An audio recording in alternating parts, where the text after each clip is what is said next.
Recording in progress. For which stands one nation under God, indivisible, with liberty and justice for all. Will the clerk please take the roll? Councilmember Johnstone. Here. Councilmember Richardson. Present. Councilmember Crossman. Here. Councilmember Smith. Here. Councilmember Hess. Excused. Councilmember Brooks. Here. Councilmember Kaminsky. Here. Mayor DePinto. Here. All right, moving on to item 2. Can we get agenda approval? To approve the agenda. Is there a second? Second. Second, let's give it to Johnstone. Any discussion? All those in favor say aye. Aye. Any opposed say nay. Motion carries. All right, moving on, for special presentations, we have one proclamation for International Overdose Awareness Day. I don't usually go into too many personal stuff here when I'm doing proclamations or anything, but I do think this is a prevalent issue affecting our community right now, and not just ours, but a lot of different communities here across Washington State and this nation. We are doing things with our county partners to make sure that people that do have overdoses are we're helping them either through treatment or different programs so we can facilitate and work with the county on getting them help. So anyway, that being said, City of Yelm Proclamation, International Overdose Awareness Day, August 31st, 2023. Whereas International Overdose Awareness Day is recognized globally on August 31st to raise awareness about the risks of overdosing, recognize the lives that have been lost or impacted from overdosing, and acknowledge the grief felt by families, friends, and communities. And whereas the overdose epidemic has taken a heartbreaking toll on our nation, claiming the lives of far too many Americans, devastating families and communities across the country. And whereas every person deserves our best efforts to prevent injury and death from overdose, and it is imperative to support overdose prevention policies and projects to help make sure everyone understands overdose is a social issue which impacts the victim, families, and communities. And whereas the overdose epidemic has evolved, synthetic opioids, particularly illicitly manufactured fentanyl, now drive the majority of overdose deaths. And whereas it is becoming more common for individuals to use drugs without knowing that it contains fentanyl and are overdosing as a result. Whereas Overdose Awareness Day is a time to remember those tragically lost to overdose and the pain of the families who are left behind, and also an opportunity to recommit ourselves to working together to build safe, healthy, resilient communities. Now, therefore, be it resolved that I, Joe DePinto, Mayor of the City of Yelm, hereby proclaim August 31st, 2023 as Overdose Awareness Day in the City of Yelm, and encourage others to help raise awareness of substance use disorder, promote treatment and celebrate recovery, and to strengthen our collective efforts to prevent overdose deaths. Signed in the City of Yelm, Washington, this 22nd day of August, 2023. Moving on to public comment. Do we have anyone signed up for public comment? We do not have anyone signed up other than the public hearing. We don't have any. Thank you. Is there anyone from the public that wishes to address council on anything? All right, moving on. We have our consent agenda. Is there a motion to approve the consent agenda? Councilmember Kaminsky. Move to approve the consent agenda. Is there a second? Second by Councilmember Crossman. Any discussion? All those in favor say aye. Aye. Any opposed say nay. Motion carries.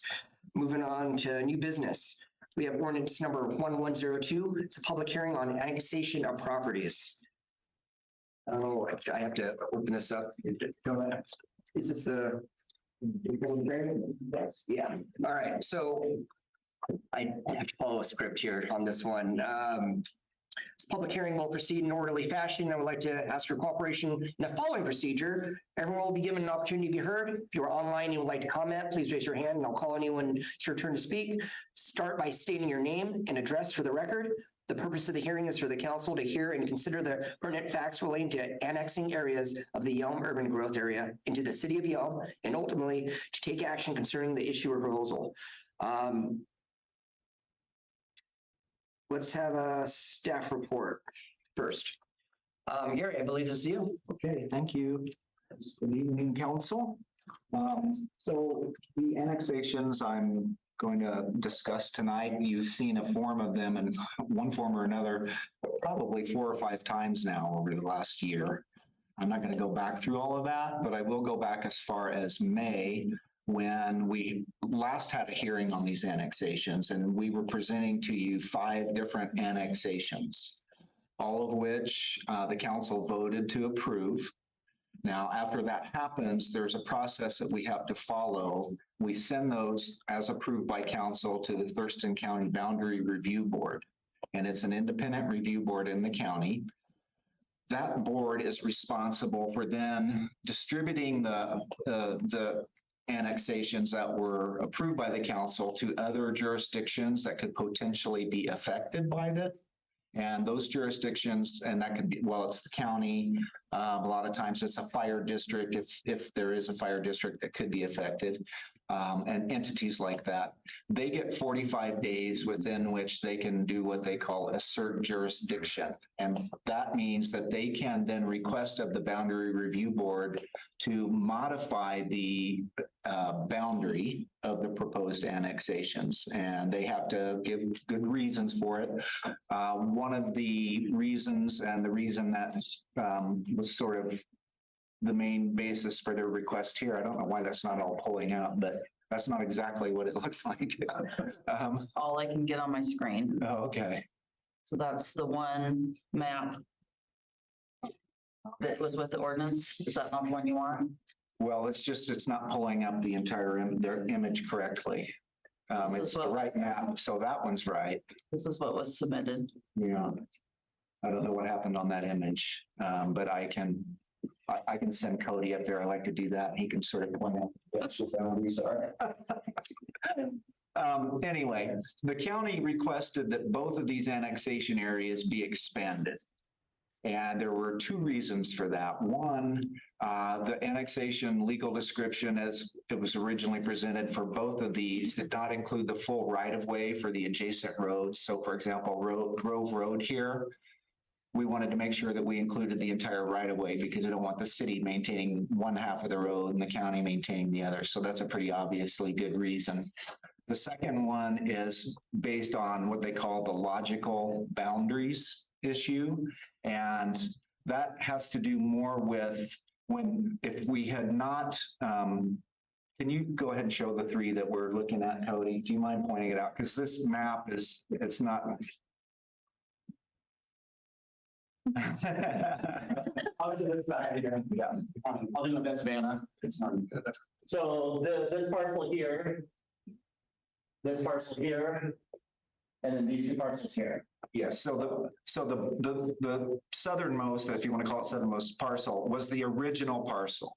The county requested that we bring in the three parcels above it. So there's one there, and there are two there. Those extend all the way to the road. So I don't know why it got solved like that. And that little white square in the middle shouldn't be there either. So, so those are the three parcels. And the reason is because, and the city already has this as an issue in terms of illogical boundaries. If you look at our city limits, we've got things that are going like this. And technically under annexation law, anything that's more than 80% surrounded by a city boundary is considered an island. And it creates issues. Thank you, Cody. Okay. It creates issues in terms of confusion about services. For example, anything that's in the county is obviously covered by the Thurston County Sheriffs. Anything that's in the city is covered by the city. Now, the city and the county do have mutual aid agreements. It doesn't mean that if there's an emergency that the city won't go out there, even if it's in the county for an emergency. But other things like property things, a lot of times people think they're in the city because they're right next door to city, but those things are covered by the sheriff. So services like that. And then just from standpoint of addressing and the state mapping and all that, it does make sense to have what we call logical boundaries. So they made the request to add those three parcels. We thought that request made sense. Normally and going forward, we would not even consider just annexing a single parcel, but for all these, which I explained last time, because properties have been basically held up for years and years and years because of the water rights issue. Those who wanted to annex, we went and took in individual applications. Normally, we would want to do an entire area because it just does not make sense from a staffing and the amount of effort involved. I think I might have told you on those 5 annexations that we did send to the Boundary Review Board, each one of them had over 100 pages worth of documentation, justification. in some cases for a single parcel. So we don't want to do that anymore. Anyway, we did concur with the county.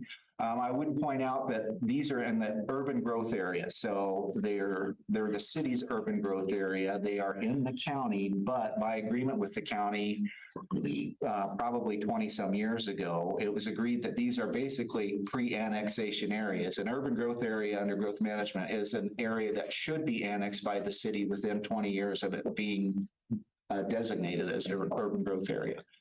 So they're slated to be annexed. It's just a matter of when. Can we look at the other one real quickly?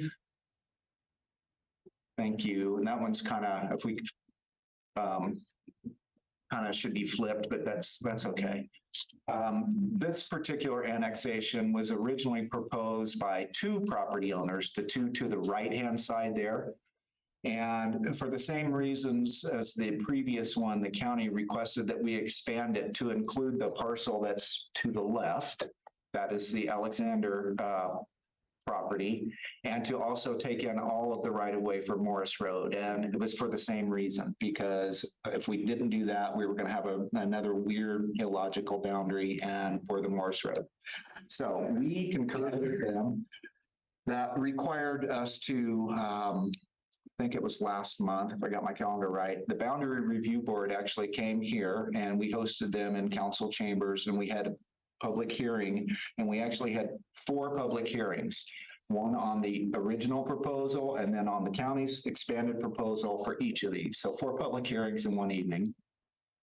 The Boundary Review Board felt that the county had made its case. There are certain criteria that they have to review to make sure that it's a legitimate request, and they voted to approve these 2 expanded areas.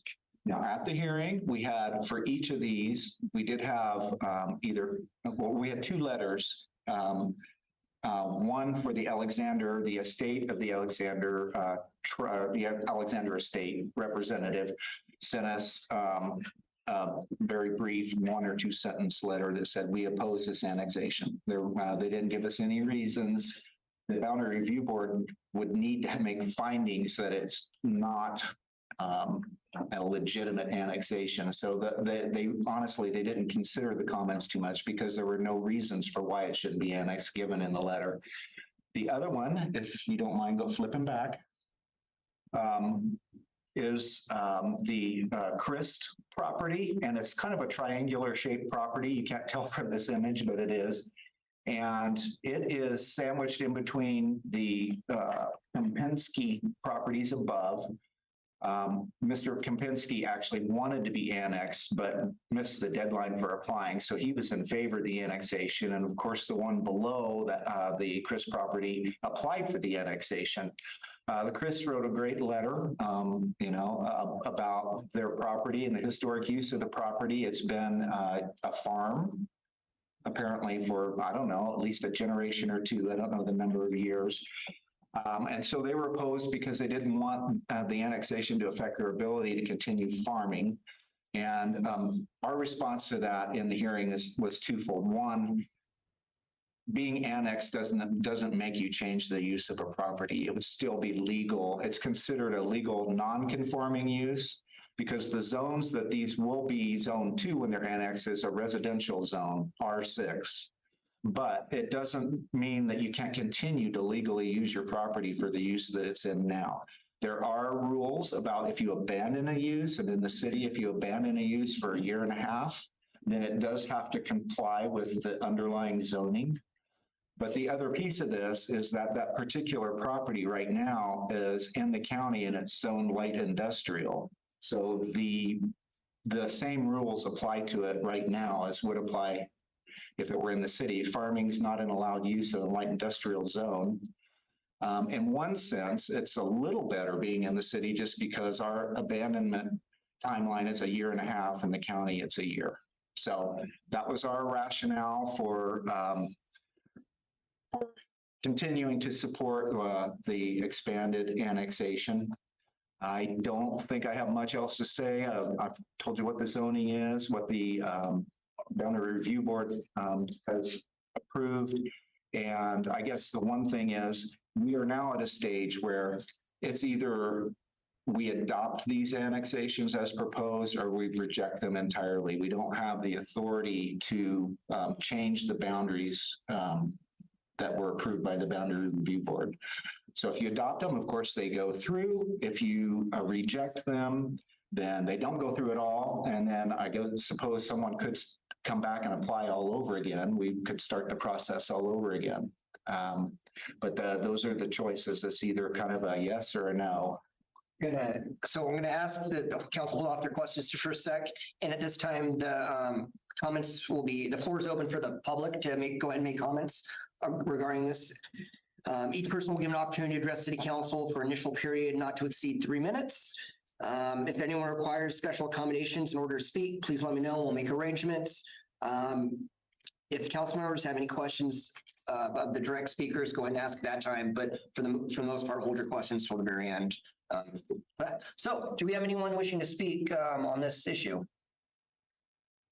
Anyone from public wishing to speak? Ma'am, please step up to the podium, state your name, and go and address the council. Hi, everybody. My name is Joanne Brown, and my family owns 10823 Morris Road and 10815 Morris Road. And so the picture's not here. I've talked to Gary on the phone, and we have no objections to the annexation.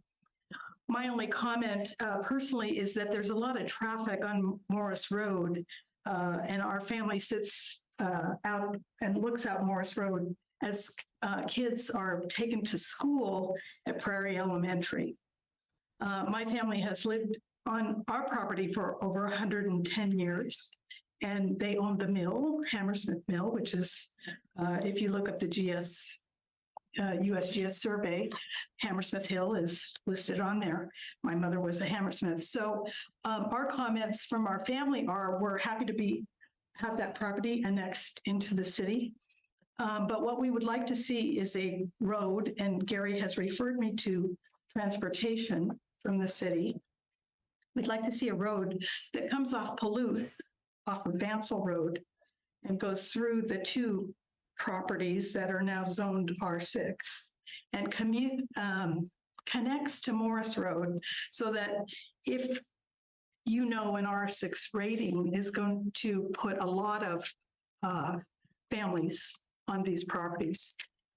Between, I'm guessing, Gary, 60 and 90 homes? How many homes? Well, 6 per acre, so. It's 15 acres. Yeah, so that's 90, Yeah. potentially. Yeah. So what happens is there's a huge traffic jam that comes up and down Morris Road at school time. And so if you're building on the 10 acres over on Vansel Road and putting a ton of kids over there, all those folks who take their kids to school have to go up to the light there, go up to the corner, come back down. And so our request is, since the property is open now, and you as the city have the opportunity to sit with the Department of Transportation, can you make a communication off of Palouse through that so that I can walk to the store as an elderly person and go up to Vansel Road and go to Safeway when I'm old. So that's our request. And if you would put a few street lights and a sidewalk there, I'd really appreciate it too. So, Gary, Just to respond real quick, Gary, did you explain about the roundabout or some of the future projects and that? yes, he talked about. I actually put her in touch with Pat, who's obviously got a much better grasp of all that. Yeah. But one thing I will say is that at the time an application comes in, we do require them to do a traffic impact analysis. And based on, it's a model that looks at trip generation and which intersections it's going to and which ones are struggling or failing. And we will require, the appropriate road upgrades, and sometimes, in some cases, off-site intersection upgrades if it's going to make something fail. So we will look at that.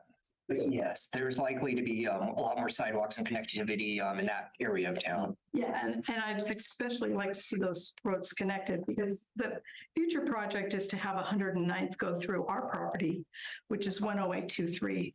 My brother's here, and many years ago when he was very young, probably around 6, he started a fire under the one tower, the Brad's Tower. And my grandfather was fire chief at the time.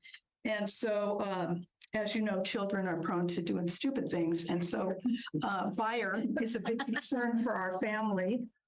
And so, again, that's why I would emphasize the need for roads that communicate to move traffic rapidly in a fire. Right, Jerry? Thank you. Thank you. I'm writing a story on that, and it's called Heat Waves on the Prairie. Which Could you please say your name and step to the podium, sir? No. Any other comments or against? Please state your name, ma'am. My name is Terry Sexton, and I live at 10820 Morse Road, not being annexed in. But I'm across the street. In fact, the annex will be in front of my house. And I also share your concern, since I have children that cannot go out on the road because the road is so dangerous at this point. And with this annexation, I want to make sure that I'm still going to get services, because it's going to have, my county services are going to have to go across city roads in order to service our property. And B, I need to make sure that the road does get fixed as far as traffic is concerned. Other than that, I have no concerns. And there are hookups. What services exactly are you referring to? If I have to have a police officer come to my house, and they drive down the city road to get to my county property. Gotcha. So So is your property inside of this annexation, or is it just out? Gotcha. the road in front of my house will be city. if it's still Understood. approved. But my house and the house next to me are the two that have the city in front of us, but not part of the city. Gotcha. So again, and I'm speaking somewhat out of turn because well, Pat and I argue who's in charge of traffic type things, but when we do a subdivision, the frontage is required to be upgraded, and typically right of way needs to be granted, and it'll be brought to a city standard, which is almost certainly going to be wider than the county road. I think we've got like a 56-foot right of way requirement. 58. Say again? 58. Anyway, so those requirements will be part of any development. We have to ensure this is part of our overall, it's kind of an environmental review issue. We have to make sure that the capacity of the road is going to be adequate to whatever traffic that development generates. And ma'am, can I get your name again? I'm sorry, I missed it. Sexton, SEXTON. And your first name? Terry. Thank you. Thank you, ma'am. All right, we do have one person online that wishes to speak on this. Evan Mann. Evan, go ahead. Excellent. Good evening, council members and public. My name is Evan Mann. Work for Sound Built Homes, a developer who's active in the city of Yelm, and just wanted to speak in support of these annexations. I feel like Yelm's a desirable community, a lot of positive growth there, and as Gary mentioned, these areas are within the growth boundary for the city.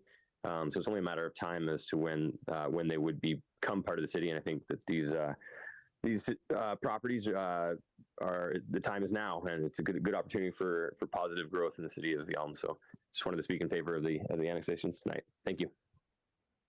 Thank you, Evan. Is there any further comments from the public? All right. Council, questions, comments, or staff, for me, for whoever.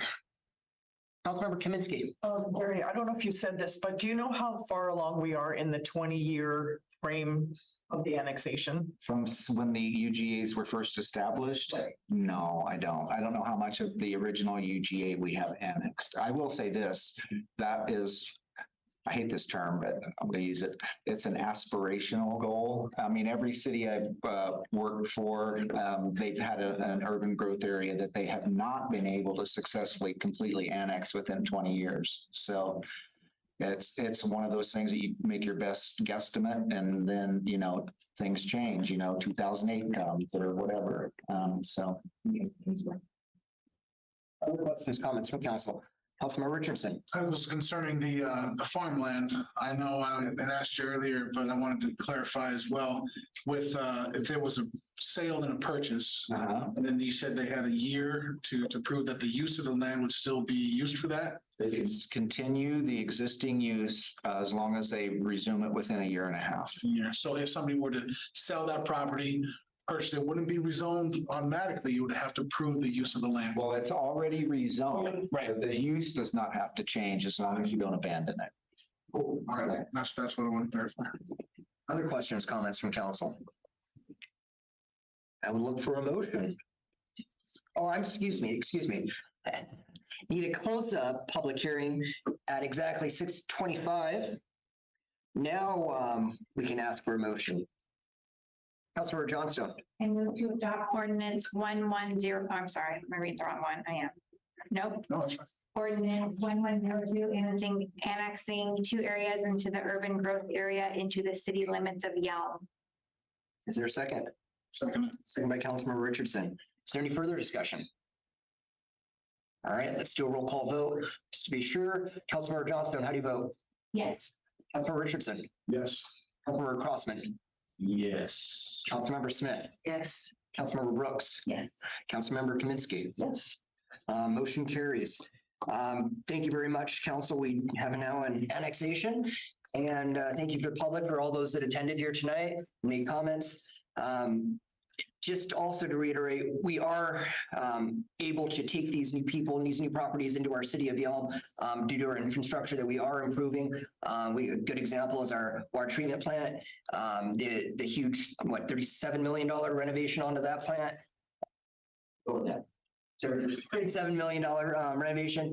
Our streets are the plans that we're doing from the bypass, which will hopefully start construction next year. The roundabouts that will also occur simultaneously in Yelm, in the county, in McKenna. We are preparing and we are ready to take new property. So thank you for the wait. I know it took a long time to get a water rate. Some of you waited a long time. I'm very happy to announce that you're now part of the city. So thank you very much. Moving on, ordinance number 1101, Yelm Municipal Code, Title II updates. Thank you, Mayor. Good evening, council.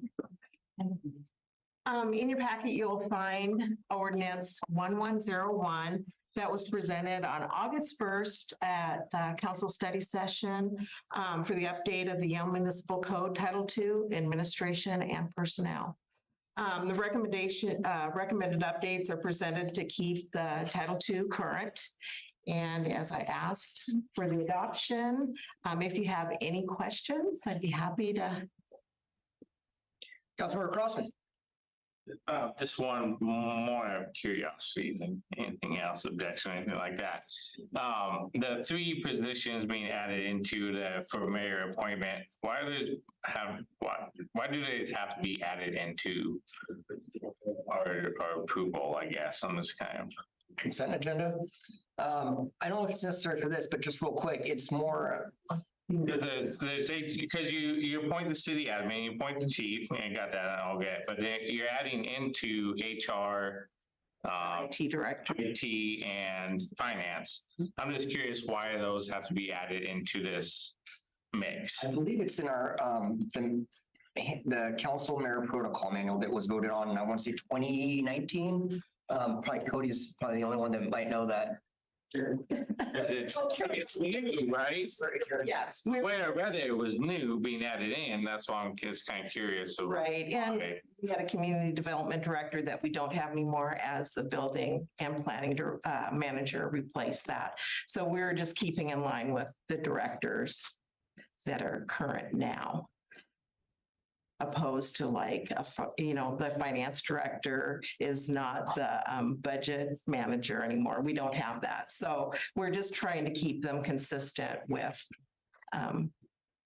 how we do business today. Most of them are just updates, but the ones that I think you're kind of, anyway, I thought it was a different subject that you're talking about on why the appointments are in the consent agenda. Yeah, that's not it. I'm just, because you, in the document, it's, you have crossed out and you have the red, which I understand, new, but they're all new that's being added in. I was just curious. Yeah. To the why. Cleanups, because like she said, they're like, why does the mayor have to approve, appoint the finance and we have to approve it? Is this what I'm wondering? Why is that process is where you can just hire whoever? Mm-hmm. Like, okay, you hire, like, that's your job, right? As the city. So I'm like, why are these being added in? It looks like it's being added in where they weren't before. Whereas, you have the the chief, the city admin, they were there, they were set. These look like they're being added into this now, adding on to that. It was in the council. It was when we did it. I want to say 2018 or 2019 when the council, I think you were there too for that. I think to the exact date. I want to say it's 2019 when we approved it though. I personally voted against that one, but it's stated in there that we do have to have approvals by council on certain positions. But the ones that she was talking about, it's like, no, excuse me. No, they're not elected by or approved by the council. They're at your discretion. And we're just adding in all the directors under that. And it's not that you approve them, if that makes sense. And some of them were just title changes, kind of like, I mean, like. Yeah, so much happening. Yeah, it's just the way I was reading it. I'm trying just to make sure I understand. Yeah. I thought you were talking about different. No. Gotcha. No, I ask why about things, so. Councilmember Kaminsky. I'd like to move to approve ordinance 1101, updating the Yelm Municipal Code Title 2. My second. Is there any discussion? All those in favor say aye. Aye. Any opposed say nay. Motion carries. Thank you, council. Thank you, Karen. All right, moving on. Ordinance number 1103 is a budget amendment. Stephanie, this is you. And Rob. And Rob. Want to sit next to her? Thank you, Mayor and council members. So we only have one budget amendment item tonight, and that is a request for $22,000 out of the general fund. So in the police department, due to recent attrition of police officers, which has it's resulted in salary benefits and savings, the current qualified candidate pool would allow the department to fill the current vacancies, as well as provide a well-qualified candidate for the 2024 additional budgeted police officer. So we've already budgeted for one additional police officer in 2024. This 22,000 would allow us to advance hire that 2024 position. Because we have those qualified candidates right now. We don't know if we're going to have those in the future. So the 22,000, about half of that would cover the additional benefits for that officer. The other half would be the equipment and uniforms and that sort of thing. So that is our only budget request at this time. I do want to tell you that coming here in the fall, we will be doing our big mid-biennium budget review. So you all have that to look forward to. But this is our only request for tonight. Questions? Councilmember Richardson. You made a comment in there that you have those candidates now currently. And so this was already budgeted in 24. So we're just kind of proactively, so we're trying to secure. Is there a chance if we don't do this, they might disappear? Yeah, Chief, you want to? Yeah, real quick. As you can imagine, to find good candidates for law enforcement, it's difficult because all the agencies are looking for these same folks. And if they want to come work for Yelm, to include lateral officers that we don't have to send to the academy, which saves that money, we have those folks now wanting to work for us. I don't know what we'll have in 24. These folks will probably be somewhere else, picked up by another agency. And that's why I felt it was important to at least just give it a shot and ask. So they must be pretty good if you're asking for it. I don't think we can say who it is, but yeah. Councilmember Smith. I move to approve ordinance number 1103 amendment. Not second. Second by Councilmember Richardson. Get you to the punch, Councilmember Crossman. Any discussion? All right, all those in favor say aye. Aye. Any opposed say nay. Motion carries. Thank you. Council. All right, lastly, under new business, resolution number 640, declaring city vehicles surplus and allowing the sale thereof. Cody. Hello, council. So before you is a surplus resolution to surplus some vehicles that have been behind the Public Works building, some for multiple years, but a lot of them since I've gotten there. And so we're trying to move them along so we can clear up space, get money to pay for our fleet now. This money would go back into our current fleet. So we'll be buying new trucks and all subsidizing that. We have to do a resolution in order to surplus them by law. The RCW cited in that resolution, if you notice. And so that's why I'm here asking for it. If you have any questions, I'd be happy to answer them. Any questions? Councilmember Crossman. Move to approve resolution number 640. Second by Councilmember Kaminsky. Any discussion? All those in favor say aye. Aye. Any opposed say nay. Motion carries. Council. All right, moving on to old business, none scheduled. Moving on to standing council committee reports, Public Safety Committee. Moving on to Public Service Committee, Councilmember Crossman's not here. Councilmember Crossman is there. Councilmember Hess is not here.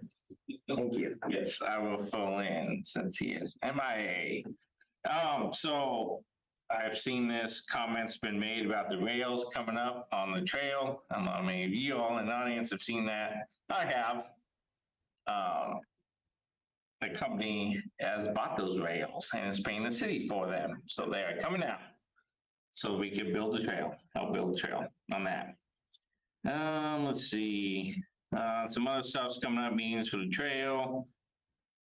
Dog park. Bids due next week to rebid that if you have been around paying attention to that. The stage will start after Labor Day. Construction is expected to start after Labor Day and hopefully be finished before November because there's a concert planned. And then we have lost another city planner to another city. So if anybody knows the city planner, city would be happy to employ them. Absolutely. And the Five Corners roundabout is in the works. WSDOT has given us the green light, but until they say we will pay for it, we will wait. But that will start soon. Because we're not going to spend money on it and DOT say, never mind, we change our minds. We want to make sure they commit to it. So that was our meeting today. All right, Finance Committee. That was a little spicy. No meeting, not to report though. I was coming to. Mayor, Mr. Staff reports. Todd, you want to go first? Yeah, I'll go first. Just a couple updates. First, the beautification grant process. We have awarded 4 grants. 2 of those projects are completed. The completed so far is the masonry sign at 313 Yelm Avenue West and the path resurfacing at Mountain Sunrise in progress. We have a church sprinkler system at 204 Jefferson and removing the concrete, install stamped concrete, finish paving behind the White Horse building. All projects must be completed by September 30th. Documents must be submitted for reimbursement by October 15th. And all applicants have received a reminder email with the deadline date for those. Open positions, we have a senior planner, open or city planner. We can rename it if you'd like. And then we have a position in the streets department as well. So that is all I have. All right. Thank you. For me, we had good meetings yesterday with the military community. We had our quarterly meeting and went over some of the events in the past that we've coordinated with them, what we can do to improve those, went over the banner, military banner program, what we can do to improve that next year. And we also talked about our Veterans Day concert, which is coming up, Veterans Day, and should be a really cool event, actually. Multiple bands, items for the children, or games and all that for them, and of course honoring those who serve. So it should be a great event. And then we also had a meeting last week, Chief Police, our city administrator, myself, with the fire chief, and talked about partnerships and communication with him. And we're going to involve them, it sounds like, a little bit more moving forward, and make sure that that line of communication is always open. And it's good to report that our relationship is strong with them, that he affirmed. And other than that, that's about all. Council reports. Let's start with Councilmember Kaminsky. I had Nisqually River Council. It was a very short, lightly attended meeting. I think 3/4 of everybody's on vacation, but we just had an update on the Brighton Creek facility from the tribe. And we had a lady come and talk about the Thurston County comp plan, which they are doing their renewal for the next few years. And that was it. I wanted to ask the timeline on the reader board, if I may, if anybody knows that answer. Probably not until next year, because is what I think Jason was saying. Yeah, it's on their project list. It's just probably first part of 2024. We always do that. It must be pretty busy. And then I did have a constituent ask me about the beautification committee and where the forms were, and they couldn't find them. So I went online and I had a problem because I found them under play. So I thought maybe that wasn't quite the right place to put that form. So maybe just look at that. The big tabs play connect. Yeah, it just kind of was somewhere that didn't really make sense. Thank you. Yeah, that's it. All right. Councilor Brooks. Absolutely.